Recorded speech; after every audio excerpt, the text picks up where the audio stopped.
on était dans la notion de bitachon. C'est-à-dire, vous savez,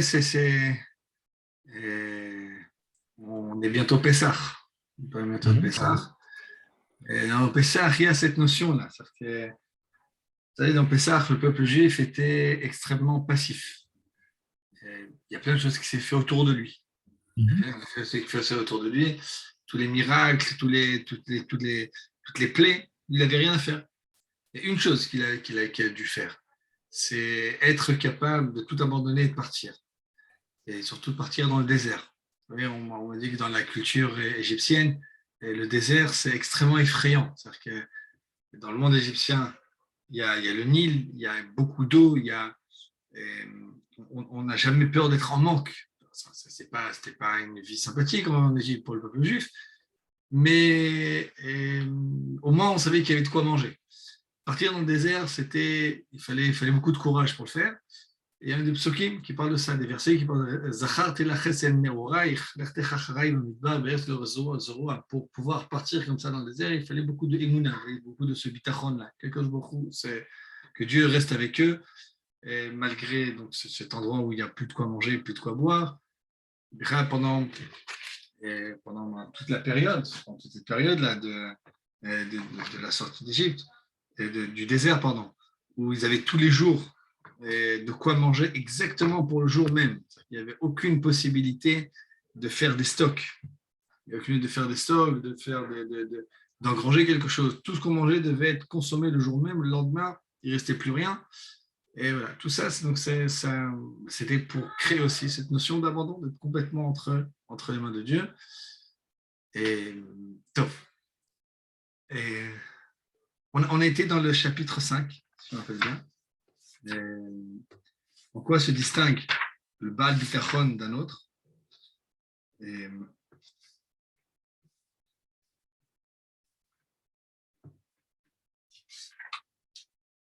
les points de caractère, il y a 7 points dans lesquels on peut reconnaître. Comment reconnaître quelqu'un qui est, pour nous-mêmes, si on veut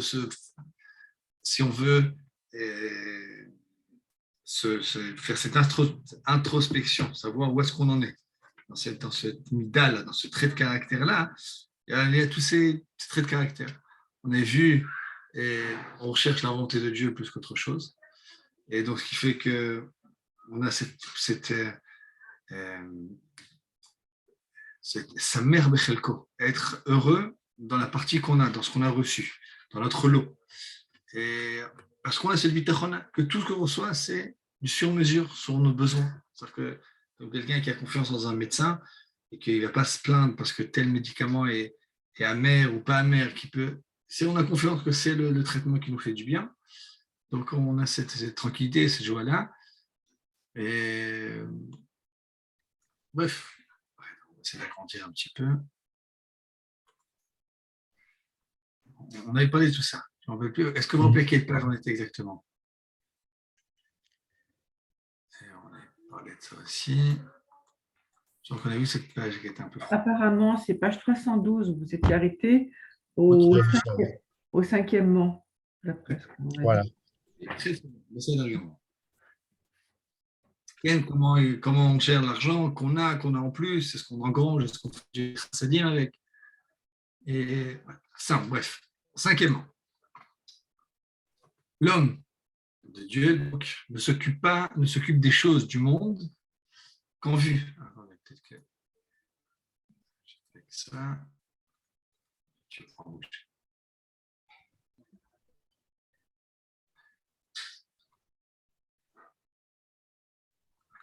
petit peu. Okay. L'homme de Dieu, donc l'homme qui a cette confiance en Dieu. Et il s'occupe des choses du monde qu'en vue d'amasser sa provision de route pour le voyage de l'au-delà, et ce qui est nécessaire pour atteindre le but du terrestre pèlerinage. Mm-hmm.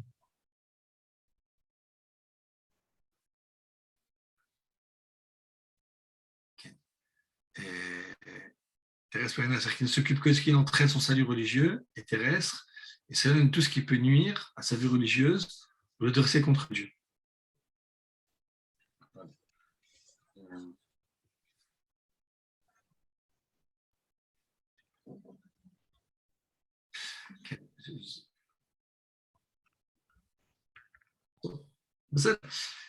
L'idée, c'est simple, c'est-à-dire que quelqu'un qui a ce bitachon-là, il n'est pas, c'est des choses qui se font,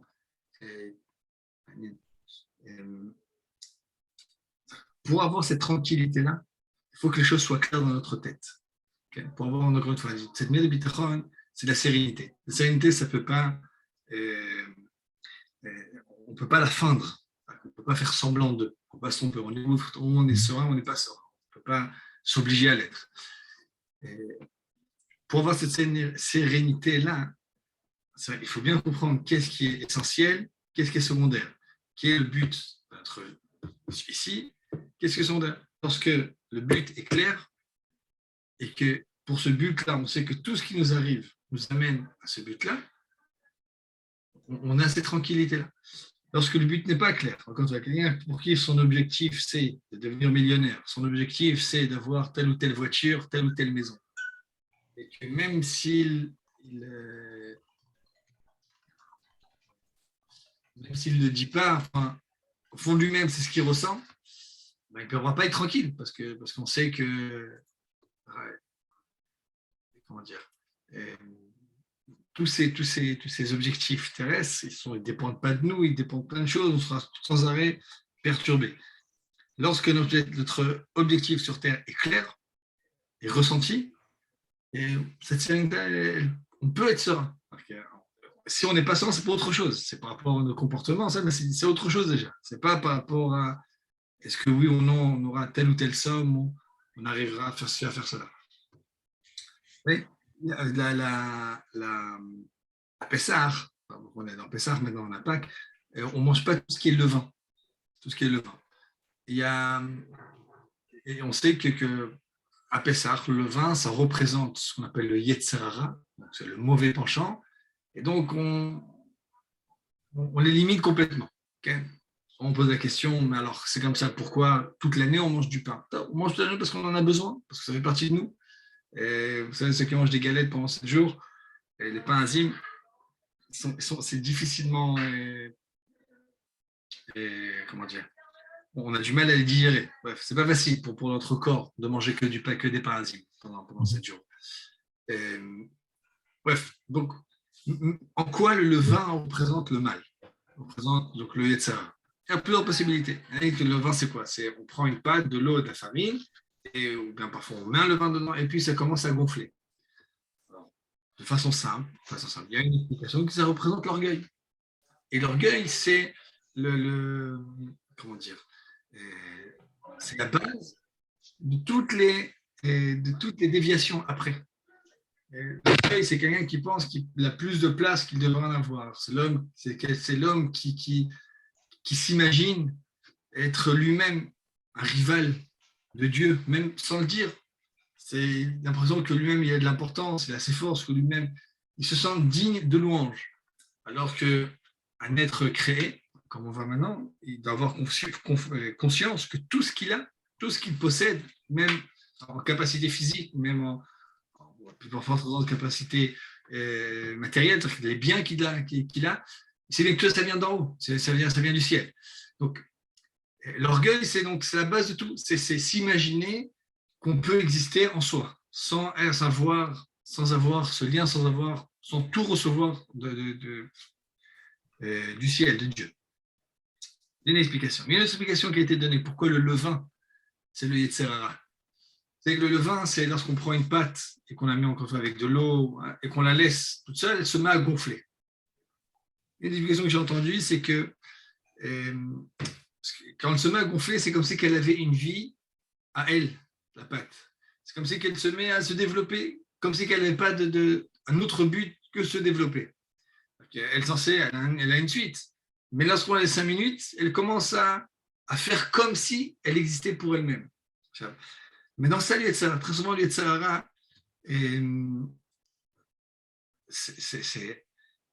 ça commence comment? Le Yetzer Hara, il commence, d'abord, il nous pousse à faire des mauvaises choses, mais pas que. Le Yetzer Hara, ça commence par nous faire miroiter, par nous faire imaginer que ce qu'on vit sur Terre, c'est un but en soi. C'est le but même.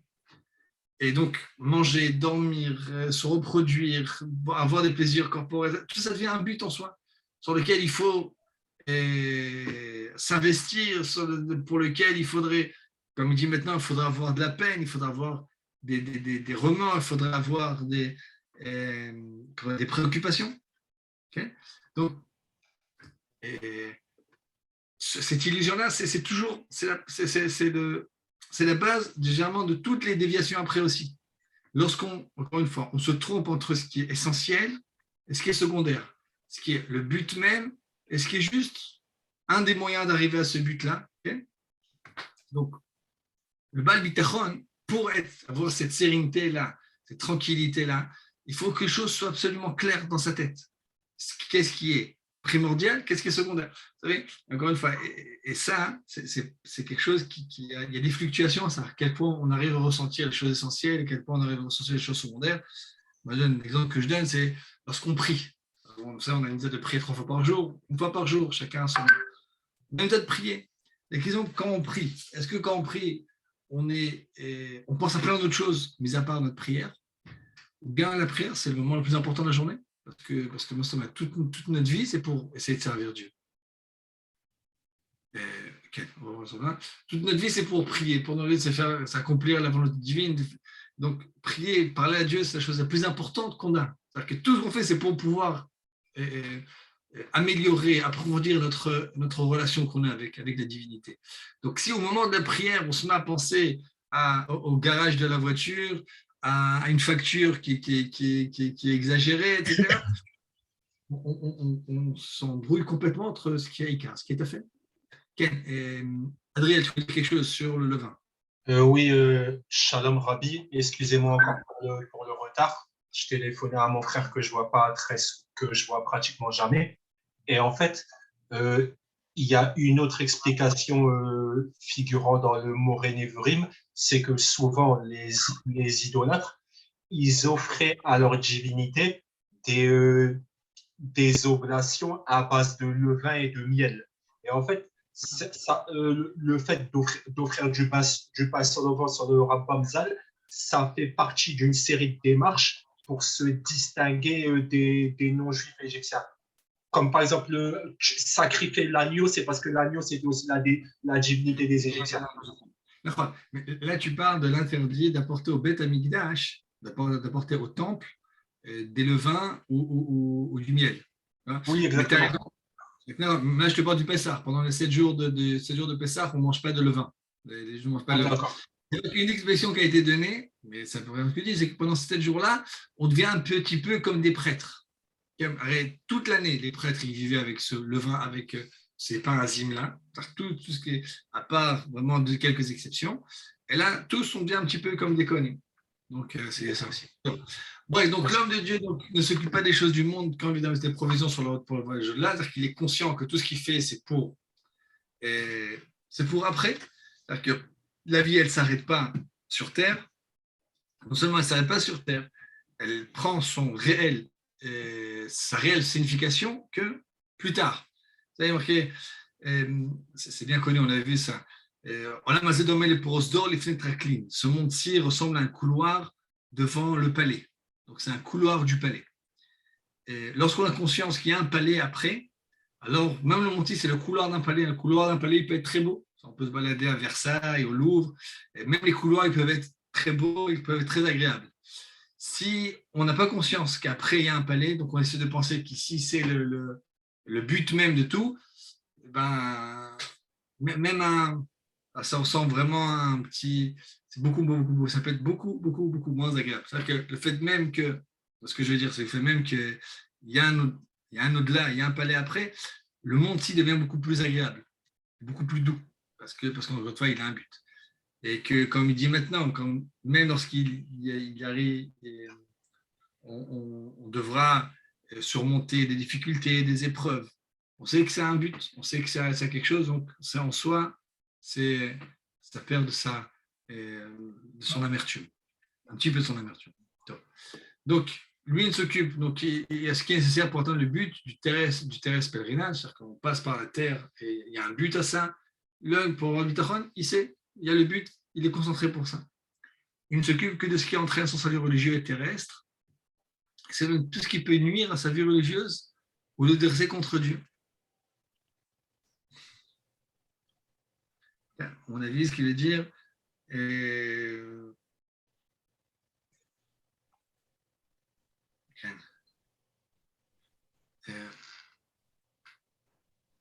donc, je t'en termine la phrase, pardon. De peur que ce soit un mal pernicieux, non une guérison. Celui qui ne s'abandonne pas à Dieu ne s'abandonne aux causes secondes, son esprit ne repose qu'en elle, sans discernement de ce qui est louable, de ce qui ne l'est pas, il ne pense jamais à sa fin. Okay. En gros, ce que je veux dire, c'est comme on dit souvent à la fin justifie les moyens, vous connaissez les expressions, l'argent n'a pas d'odeur. On prend comme objectif de faire de l'argent, de faire ci, faire cela, et c'est un objectif. Et ben, quand on dit l'argent lui-même, que ce soit pour ceci, pour cela, de l'argent, c'est de l'argent. Donc on est tenté, on a beaucoup plus de tentation à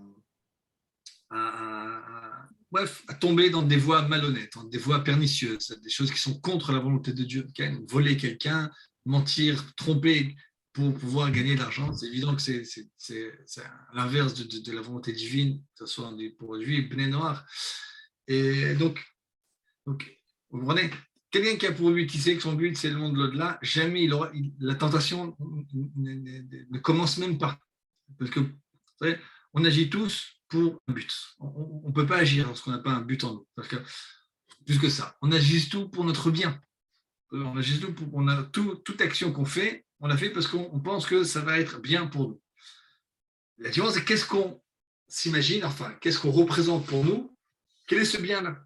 Quelqu'un qui vit dans la conscience que ce bien-là, c'est le bien du monde futur, le bien de la Kirvat Hashem, de proximité avec Dieu, de proximité avec le bien, pour lui, il ne sera même pas tenté de faire des choses qui risquent de nuire à cet objectif-là. Par contre, si l'objectif, c'est le monde-ci, on sait que très souvent, tous les moyens sont bons et que, bon, on ne va pas dire que tout le monde fait comme ça, mais en tout cas, on a une tentation. Okay. Donc, à chaque chose, quelqu'un qui pense comme son but, celui, c'est donc le Olam Haba, il vient faire à chaque chose, est-ce que ça l'aide ou non à ce but-là. Et celui qui n'est pas dans cette chose-là, qui vit dans le monde pour le monde même, alors lui, il aura, bref, il s'abandonne aux causes secondes, c'est-à-dire qu'il est sans arrêt dans les causes, il est complètement, ça, c'est vraiment, il est happé par le monde, dans l'engrenage du monde. Et son esprit ne repose qu'en elle, sans discernement, et parfois sans savoir ce que c'est louable ou non. C'est-à-dire qu'on voit l'efficacité. Okay, on voit ce qui intéresse, c'est est-ce que ça marche ou pas, est-ce que ça et encore une fois, surtout si on a peur, si on a peur de manquer. Vous savez, parfois des gens ils font des choses malhonnêtes, pas forcément. Il y en a qui font ça pour s'enrichir, il y en a qui font ça parce qu'ils pensent que sans ça ils n'arriveront pas à s'en sortir, sans ça ils n'arriveront pas jusqu'à nourrir à subvenir aux besoins. Et ça va pas des petites malhonnêtetés, pas les grands voleurs, les petites choses malhonnêtes, parce qu'on a l'impression qu'on ne peut pas s'en sortir sans. Une fois, ça c'est un manque d'émouna et ça montre vraiment un manque de discernement entre ce qui est principal et ce qui est secondaire. S'il vous plaît, qu'est-ce qu'il entend par son salut religieux terrestre? À mon avis, salut religieux et terrestre, dans le sens, salut, ça lui permet de survivre. Salut terrestre, dans le sens qui lui permet pendant le but de son pèlerinage, de s'occuper de ce qui entraîne son salut religieux. En hébreu, c'est pas comme ça que ça a été traduit. Oui, comment c'est justement? Mashu Mikumat Torah. Non? Je ne sais pas où je l'ai fait comme ça. Encore une fois. לכן אותם אמצעים שברור לו שלא אפילו לא יקיים את התורה בשלמות להגיע לחיים העולם הבא, הוא עוסק בהם, ואותם אמצעים עלולים לפגוע בו.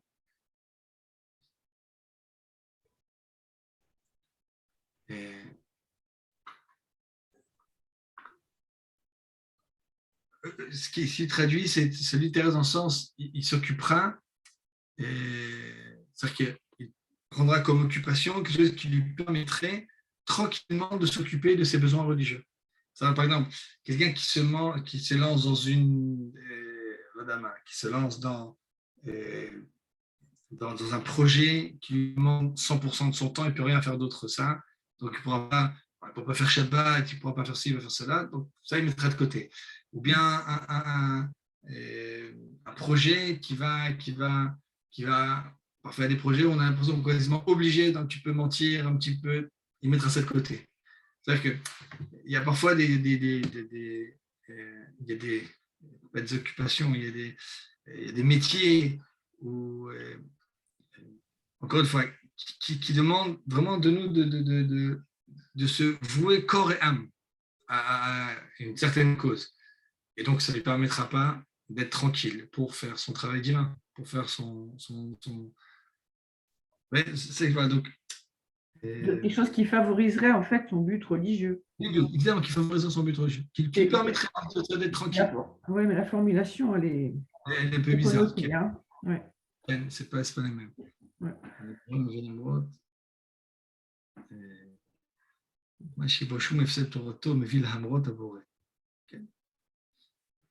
Il perd dans sa Torah, c'est-à-dire quelque chose qui va être malhonnête, quelque chose qui va être bien qui va exiger de lui de faire des concessions sur sa religion, ou bien sur son service divin.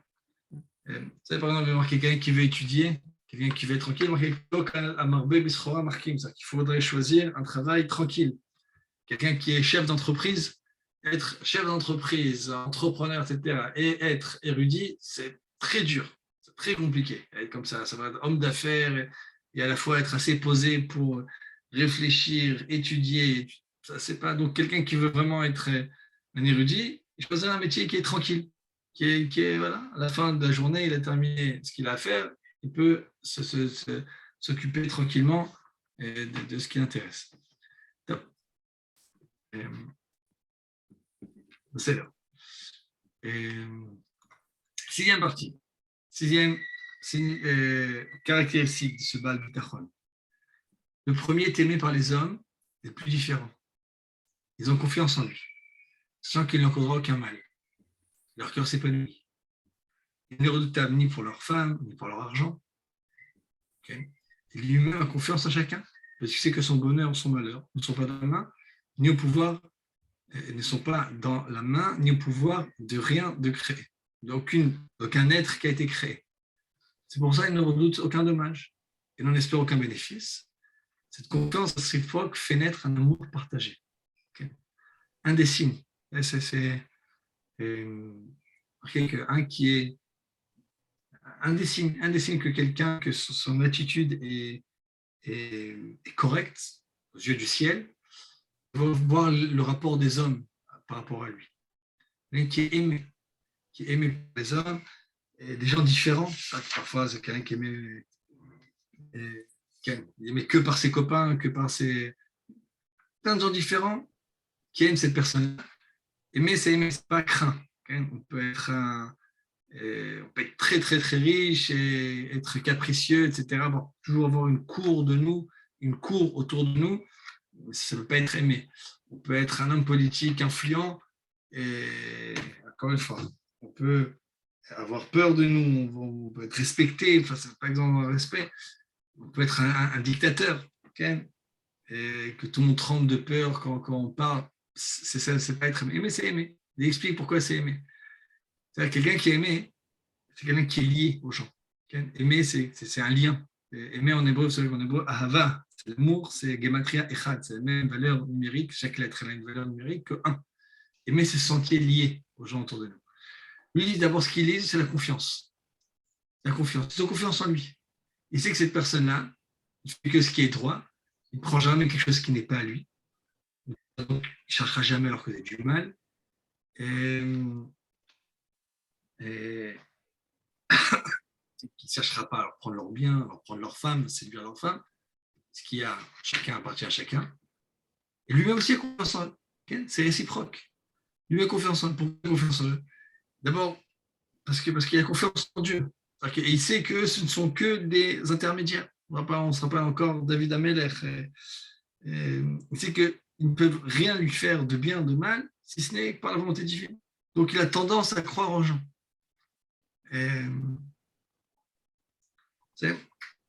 à chaque fois qu'on fait des transactions avec quelqu'un, on oublie de faire confiance. Bon, évidemment, lorsque c'est des grosses sommes, on prend un bon avocat qui vérifie tout, etc., qui n'est pas que. Mais ce n'est ça que quand on achète quelque chose dans un magasin, que ce soit que quand on prend un taxi, là, en tout cas pour la personne qui fait le travail, elle a confiance qu'on le paye à la fin. Nous, on achète quelque chose, on a confiance que ce qu'on nous vend, c'est ce qui est marqué sur l'emballage. Et encore, bref, souvent même on fait des transactions entre particuliers. Pas qu'on appelle ça en France. Le bon coin, je ne sais pas quoi, il y a des particuliers. Ah ouais, le bon coin, si, je connais ce site, le bon coin. Le bon coin, particulier. Quand on achète le Yad Shnia de deuxième main, ça c'est très développé. En Israël, c'est extrêmement développé. Il y a plein de choses qui s'achètent comme ça.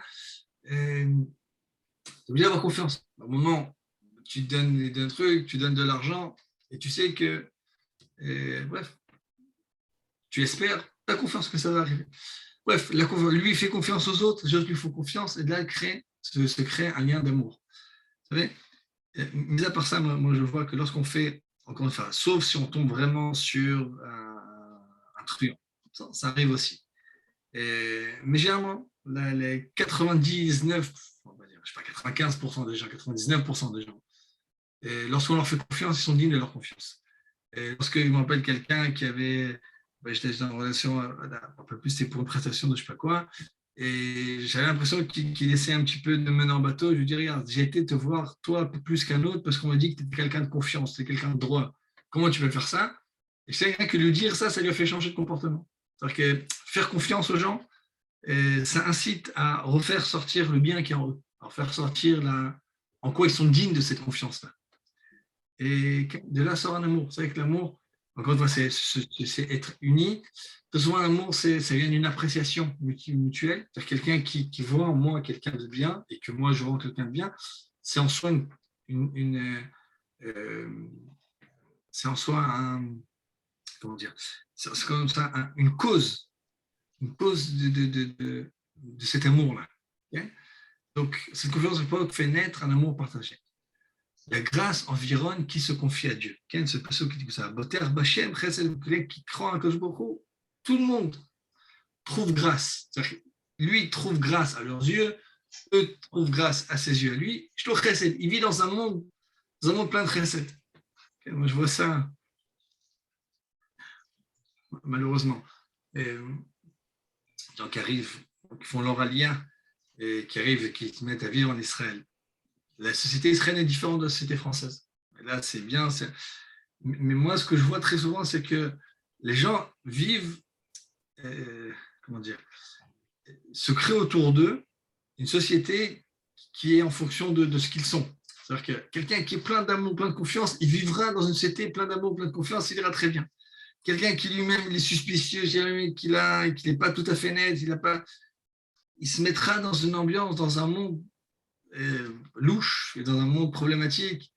Et on peut habiter le même pays et pas habiter le même pays. On peut dire le même pays qu'un vit se développer dans une communauté absolument saine et tranquille, et on peut, dans le même pays, dans la même ville, développer dans une communauté, c'est-à-dire être entouré de personnes avec qui on ressent plus la jungle, plus qu'autre chose. C'est-à-dire qu'il y a la loi de la jungle, du plus fort, que chacun essaie d'engloutir tout le monde. Et voilà. Donc, voilà ça. Je vais juste allumer le chauffage, ça va faire un léger bruit. Parce qu'il fait froid, je vais juste allumer mon radiateur. Il n'y a pas de problème, juste je terminer quoi qu'il en soit. Juste, on va terminer ça, on va jusqu'au 7. Personne n'aime l'esclave du monde.